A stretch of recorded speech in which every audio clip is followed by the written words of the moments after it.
Hello, my name's Finbar Carter and I'm a Student Enterprise Officer here at the University of East Anglia.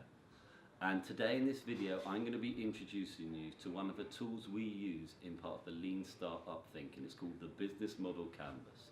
And in this video I'll be taking you through it, hopefully step by step, so that you can easily do it yourself.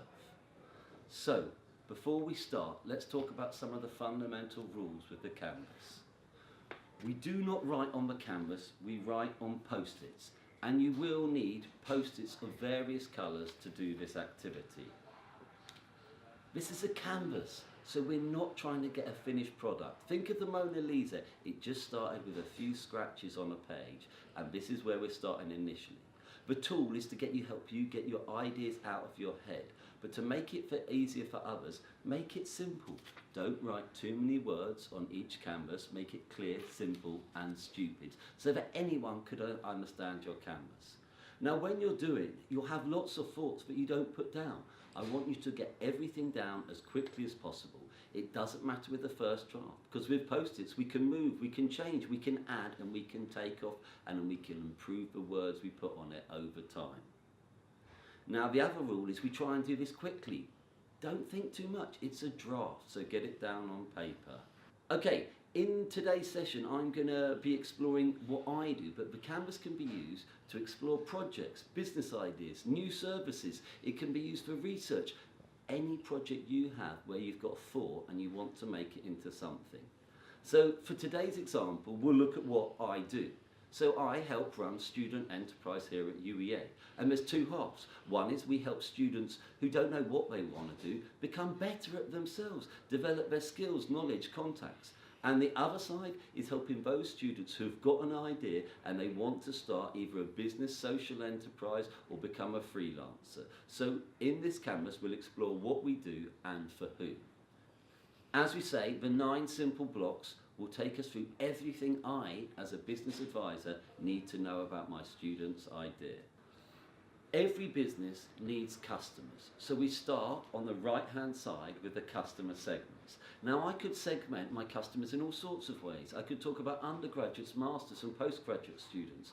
I could talk about where they're from, but for this example we'll talk about where they are with their example. So some students come to me, they want to start a business but they don't know exactly what they want to do. So we'd call this exploring enterprise, trying out stuff, see what's for them, develop some skills. Now, the next stage is they might actually come to us and start talking about their idea. They might start doing market research. And I would put these in the category of doing. They're actually active, but they may not have started trading yet. The next step for me is launching a venture. So they're actually trading and they're selling stuff and they're moving forward. Well, after that, businesses need to grow. And once they've grown, they may be interested in scaling up, becoming large-scale ventures. Now, so far we've just been talking about students in general, but here at the University of East Anglia, 3,000 of our 15,000 students are what we call international students, Tier 4 students, which means they are not allowed to start a business or get involved in any business activity whilst they're students. So we're going to put them as a separate category. So we have identified each customer segment with a different colour.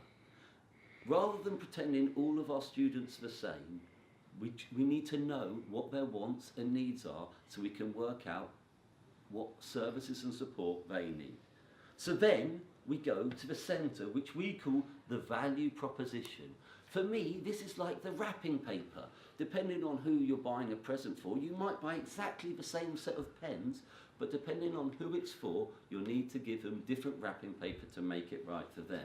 These are the words that they want to hear, the value that they want from your service. So, all of our students are looking to develop their skills. Most of our students have never run a business before and therefore need to get better at doing a lot of things. Now those who come in with an idea want help and support to move their idea forward. Now I mentioned that there are some students who haven't got an idea yet but actually want to develop themselves. So some of them are looking for experience, I would argue. Some of them are looking for ideas, maybe ideas of others or how to generate ideas themselves. Now, some people here at university have got their priorities. They're just looking for some more fun. And we would argue what we do is fun and engaging. Some people don't know what they want to do after their degree. They might want to get a job, they might want to continue study. So exploring the possibilities, what it's like to run your own business, is important for others. Now, all of these guys so far haven't actually started up a business, they just developed themselves. So, for those who are actually launching a business, one of the first things they're going to need is people. They're going to need a network, they're going to need people who can help them. So we give contacts and introductions. Those people who are trying to grow their business, they might be now looking for expertise within a sector or a certain skill they're lacking, or for office space to start trading from. And lastly, but not least, our international students are looking for one thing largely, of the opportunity to start a business here in the UK. And we'll tell you in a bit how we offer that to our students. So, we now have the value propositions for our different customer segments. It's like a set of wrapping paper which are the right words to take to the right customers. So, these are the values we bring these different customer segments. So, we have customer segments and the value proposition, which is what we give to whom. How do we make their lives better? How do we reduce problems? Now the next question is, how do we engage with these customers? How do we get our product or service to them? Or how do we let them even know we exist? So, here at the UEA, it's very busy. There's a lot going on, so we have to explore all sorts of ways of getting our idea to the students. So firstly, we've got a website which students can go on and find more about our service. We have My Career Central, which is our platform for students to find out about workshops and support specifically from the Career Service. Now remember, the channels could be digital or physical. But we know young people do spend a lot of time digitally. So our main social media platform is Facebook, which we've found most English and international students are on. However, we know not everybody wants to find our stuff or read our stuff, so we use other people. So we're part of the careers team. We get careers advisors to refer students to us who might need our help. We also rely on the student union, who are known for fun, friendships, and making stuff happen. We've got the societies. Here at the University of East Anglia, we've got over 200 societies. However, some of the societies we work with are specifically appropriate for recruiting entrepreneurial students. We've got days on campus like Pimp My Barrow and Derby Day, where the place is full of students, and it's a great opportunity to get messages out there. Within each school of study, we have academic staff who are called employability leads, who can help get our messages out. We get lecturers to do shout-outs to promote our activity. And in our accommodation blocks, there's opportunities to put posters up informing people of what's going on. For those who've already engaged with us, we now have a captive audience, and once a month we can send them our Student Enterprise Bulletin telling them everything we're doing. So that is just an example of some of the ways we do it. Now, international students do behave differently than some. Now, here at the university, 1,500 of our 3,000 students are Chinese. So if we really want to engage with our Chinese audience, we should probably use WeChat, because Facebook is banned in China. And we also might want to speak to people before they even get to the university. So we get our recruitment offers overseas to tell people about what we're doing here. And we have a special international student advisory team that can send out messages just to our international students. So we don't treat our students all as one. We work out what the value proposition is, what things they want from us. And then we identify the appropriate channels to communicate with them. So we use these channels to engage with these customers, but also to deliver our services and activities. So we've done our customer segments, we've done our value propositions, and our channels are the way we deliver these value propositions to our customer segments. So, what type of relationship are we trying to establish next? Because there's a very small team of us here, we have to make sure it's a student-led program and we get everyone involved. So we are what we call proactive. We don't tell students what to do, we work with them to identify what the next steps are. We work with our partners to develop products and services. We're building a community of peer-to-peer support, not just amongst students, but amongst lecturers, local business people, and the Enterprise Centre where we're based. And the most important bit in relationships is collaboration. We bring people together to make stuff happen, whether that's students and students, students and staff, or the wider business sector. We use people to make stuff happen. We now have the different customers we try and serve, what we offer them, the value we bring to them, the channels we communicate with them, and the relationships we're trying to establish, how we want to work with them. So the question now is, how do we deliver all this? So, the right-hand side of the canvas is almost like the theatre. It's what the public gets to see and hear. The left-hand side of the canvas is how you make it happen. So how do we deliver all this value to all these people with such a small team? Well, we do it in a number of ways. We run weekly workshops where anyone can come and develop new skills.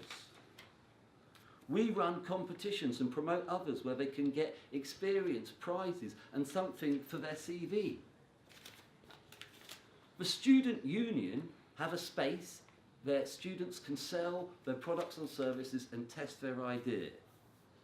We run basic introduction courses for people who have never run a business before. Once a year, the student union have a celebratory event called Do Something Different, and it's our opportunity to get people to see and know about what we do. So, if someone's got an idea, they then come into our space and they get one-to-one support. If they need funding, they can apply for our smaller funds, the Try It and Do It awards. So remember, we're using the same colours we picked up in the customer segment to carry on throughout the canvas.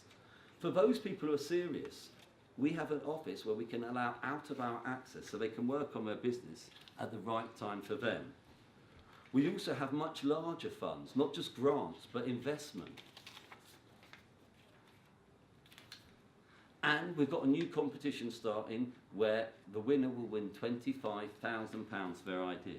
So you can see that the different colours show that these different activities and services are appropriate for different audiences. Now, I mentioned that international students can't run their own business whilst they're students. However, we run the Tier 1 Graduate Entrepreneur Programme, which means once they've finished their degree, they can stay in the UK for up to 2 years and run their own business. So these are the activities we have going on to deliver those values. The question is what are the resources we have to make that happen? What are the things we need in place to deliver those? Well, I mentioned already a website that needs to be regularly updated with our current information. We've got a space where students can come into. It's called the Launch Lab. Inside there's Apple Macs. There's walls they can write on, there's tools they can use, and there's expertise they can access. Now, we also have an incubator space here for those who are actually starting to use the rooms more regularly as if they're their own office. We've got the Enterprise Fund, which has been set up by alumni to provide larger grants and investment to our scaling and growing businesses. And we've also got a special mentoring programme for those people who are scaling up their ventures. We have market research tools like Cobra. And for those who've just starting up, we have our startup mentors. So these are the resources needed to deliver our workshops, our office, our one-to-one support. Now, here at the University of East Anglia, the only way we do this is through partnerships. So the key partner section is probably our most important. We work with business-related societies, from Enactors to Entrepreneurship Society to African Caribbean Society. We help access our students through societies. We work very closely with the Student Union. We're very fortunate we're one of the Santander universities who give us funding every year to give away to our students. We work with local support agencies. We work with lawyers, accounting companies and IP experts. When businesses begin to scale up, they need different partners. We work with accelerators like Tech Accelerator. We work with angel capital groups like Anglia Capital Group. We have other funders like the Low Carbon Innovation Fund that support ventures that have environmental elements. We work with a local economic partnership to build partnerships and introduce our students to the right people. And if they're making a product, we might take them to Hethel Engineering so they could build their product. And lastly, our partners for international. Into is our language school, but students come here before they start their courses. The UK visa team help us administrate the Tier 1 visa. And the International Student Advisory team help us communicate with our students and support them. Now, here at the University of East Anglia, our students are already paying money. So when it comes to revenue streams, our revenue streams are currently just from student fees. However, we could generate money from elsewhere. I told you we already got money from Santander. I told you we already got money from alumni. We could generate money by selling other products and services to the wider community. And this is something we're thinking of. In terms of our costs, we haven't got them here, but I've already told you we've got a website, we've got a room, we've got staff, and all these cost us. So this is an introduction to the business model canvas. If your business has social and environmental benefits, you may also want to add an additional 2 boxes.